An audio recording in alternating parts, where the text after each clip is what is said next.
Imaginez-vous, à 17 ans, survolant la forêt amazonienne la veille de Noël. C'est exactement ce que vivait Juliane Köpke le 24 décembre 1971. Elle voyageait sur le vol 508 de la LANSA avec sa mère pour rejoindre son père dans une station de recherche. Mais le destin en avait décidé autrement. Soudain, l'avion est frappé par la foudre.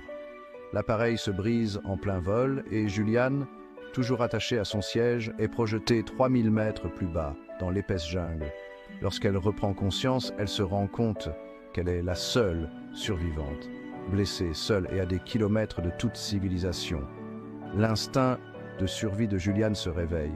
Elle souffre d'une clavicule cassée, d'une entaille à la jambe et a un œil complètement fermé. Pourtant, elle sait que rester immobile n'est pas une option. Se basant sur les techniques de survie enseignées par ses parents, elle se met en route pour trouver de l'aide. Elle suit un ruisseau, sachant qu'il l'amènera à un cours d'eau plus important et, avec un peu de chance, à des gens. Pendant 10 jours éprouvants, Juliane traverse la jungle. N'ayant aucune nourriture, elle se nourrit d'eau de pluie et doit se frayer un chemin à travers une faune et une flore dangereuses. La nuit, elle dort dans des abris de fortune, ses blessures s'infectant de plus en plus. Mais elle ne lâche pas. Le 10e jour, Juliane tombe sur un bateau. Non loin de là, elle découvre une petite cabane et décide d'attendre. Bientôt, des pêcheurs locaux arrivent et la ramènent en lieu sûr.